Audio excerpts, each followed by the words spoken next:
Shalom pemercaya yang diberkati oleh Tuhan Yesus. Apa kabar di hari ini? Saya percaya semuanya baik. Ya, Anda hari ini sedang mendengarkan Journey of Christmas bersama dengan Pastor Elroy. Dan saya berharap podcast ini dapat menjadi berkat bagi kita semua. Tuhan Yesus memberkati. Shalom sahabat yang diberkati oleh Tuhan Yesus. Sahabat Journey of Christmas di hari ini jumpa lagi dengan Pastor Elroy. Apa kabarnya? Saya percaya bahwa kasih karunia Allah yang hebat berlaku atas kita sehingga hari-hari ini menjadi hari-hari yang baik. Even all of us still facing the pandemic COVID in this season. So friend, in Christ, I wanna encourage us still to believe God and keep walk in His plan with your submission to His. Sahabat yang diberkati oleh Tuhan Yesus, di hari ini kita masih belajar sama-sama dari Injil Matius pasal yang kedua ayat yang ke-17. Dengan demikian genaplah firman Allah yang disampaikan oleh Nabi Yeremia. Ini adalah nubuatan Yeremia tentang pembunuhan anak-anak di Bethlehem. Nah sahabat yang diberkati oleh Tuhan dapat menggunakan berbagai cara untuk menggenapkan rencananya bagi umatnya meskipun ada penghambat yang menghalangi. Mari kita berdoa. Kami bersyukur biarlah podcast ini Tuhan dapat menolong kami di tengah-tengah pandemi COVID ini yang semua kami sedang hadapi di bangsa ini.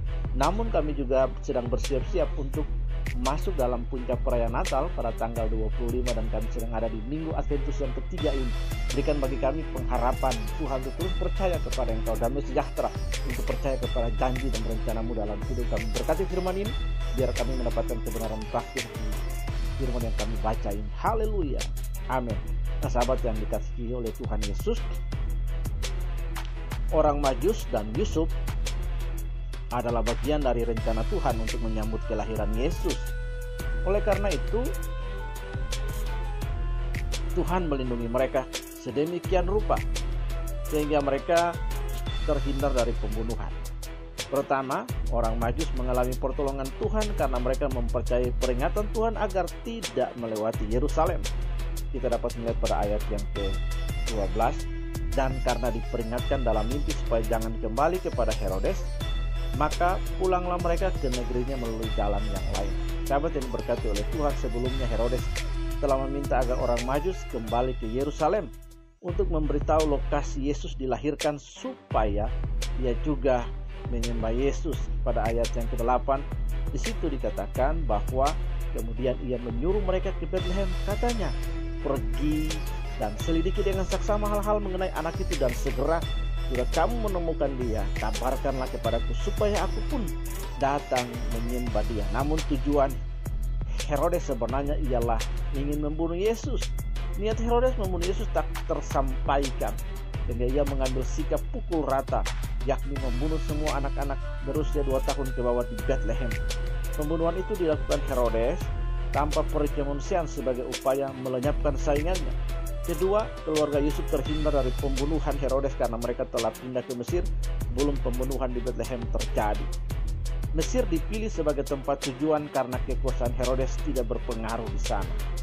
Kabar kematian Herodes membangkitkan keberanian Yusuf untuk kembali ke Yudea dan menetap di Nazaret, bukan Bethlehem, karena penguasa Yudea masih dipegang oleh keturunan Herodes. Selanjutnya mereka tidak berpindah ke tempat lain sebab Alkitab menyebutkan Yesus sebagai orang Nazaret. Sahabat yang diberkati oleh Tuhan, rintangan hidup dalam berbagai wujud kehidupan dapat menggoncang iman percaya kepada Tuhan sampai kita meragukan penggenapan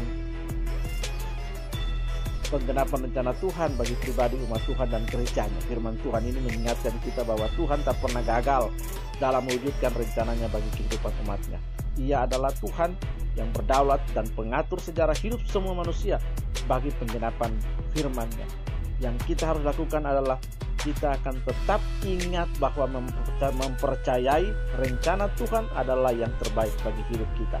Mari kita berdoa. Kami bersyukur Tuhan, kami percaya, dan yang kami lakukan adalah tetap ingat bahwa mempercayai rencana Tuhan adalah hal yang terbaik dalam hidupku. Tolong kami dalam masa-masa pandemi ini. Kasih karunia Allah berlaku bagi kami. Damai sejahtera bagi kami untuk terus melihat dan mempercayai pemeliharaan Allah yang jauh melampaui segala musim waktu bagi kami. Kami bersyukur dalam nama Yesus. Haleluya. Amin. Sampai jumpa sahabat pada podcast berikutnya. Tuhan Yesus memberkati kita. Sahabat Journey of Christmas. Kyrie eleison, Immanuel, Maranatha.